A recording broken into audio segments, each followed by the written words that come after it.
An American Freestyle English original story. Odin.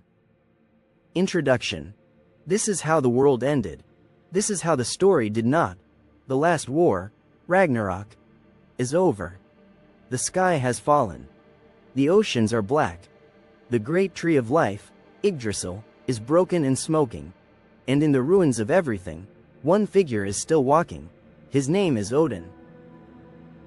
After the fire, there was a time when people spoke Odin's name with fear. Odin the Allfather. Odin the One-Eyed. Odin the Lord of the Spear. Odin, who traded his own eye for wisdom. Now he walks alone through a dead world, and no one is left to speak his name. The ground is burned. The air tastes like smoke and iron. The sky is silent, no thunder, no wind, only a bird's. His cloak is torn. His spear is cracked. His eye, the one he has left, glows faintly in the darkness. He is not a king in this moment. He is not a god. He is just tired. He steps over the bones of giants. He steps past the fallen bodies of gods he once called his blood. Thor, Freyr, Tyr. They're gone. He feels the shape of each name when he breathes. He does not cry. Odin has never cried. But the silence presses on his chest like a weight. The survivor. He keeps walking until he reaches a pool of still water. The surface is dark, almost black, but not frozen. It glows with the weak gold of a new dawn trying to be born. That is when he hears it. A sound. Not a weapon. Not a scream. A breath. He turns sharply, faster than any old man should move, and he sees it. A child. A human boy, sitting on the ground, arms wrapped around his knees, watching Odin without fear. Odin stares at the boy. This should not be possible. Ragnarok was supposed to burn everything, but the boy is alive, bruised, hungry, shaking. Alive. Slowly, Odin lowers himself to the ground and sits across from him. For a long moment, they say nothing. Finally, the boy looks up at him and speaks in a small, tired voice. "Are you the one who lost?" Odin's mouth almost curves. "Almost. Yes," he says quietly. "I am." The boy nods, as if that answer makes sense. Then, after a moment, "Why did you fight?" the boy asks. "If you knew you would lose." The question. Odin looks at the boy for a long time. This is not a question from a child. This is a question from the end of the world. He studies the water instead of answering. The surface reflects nothing. No stars, no sky. Only ash. Then he says, "Do you sing?" The boy frowns. "What?" Odin's voice is calm, almost warm. "Do you sing?" The boy shakes his head. "No, my mother did. She used to sing to me when it was cold. Is she here?" Odin asks. The boy looks down. "No." The wind moves. "Just a little." Odin nods once. "Then I will answer you." The last song. Odin leans forward. His voice is low, steady. "We did not fight because we thought we would win. We fought because the story must be told." The boy stares at him. Odin continues. "Listen to me.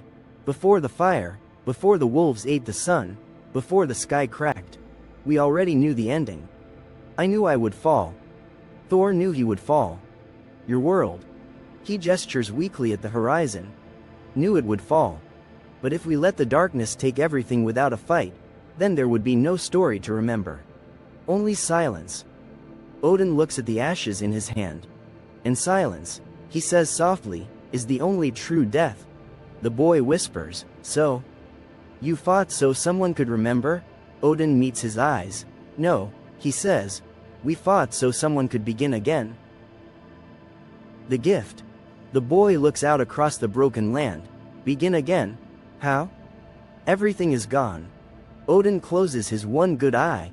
When he speaks now, his voice is not the voice of a warrior. It is the voice of a father putting a hand on a child's shoulder. "Look at the water," Odin says. The boy turns.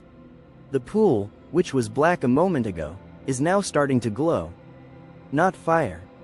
Not blood. Light. A thin, soft gold begins to rise from beneath the surface, like dawn under glass. The boy's breath catches.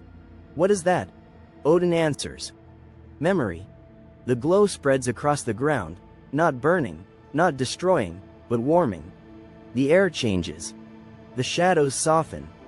Odin's voice grows faint. Every world ends, he says. But every world leaves a song behind. A song of what we loved.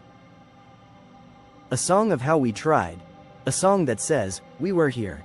That is what you will carry. The boy looks scared now. Me? I can't. I'm not a god. Odin almost smiles. Good, he whispers. The gods had their chance. The farewell.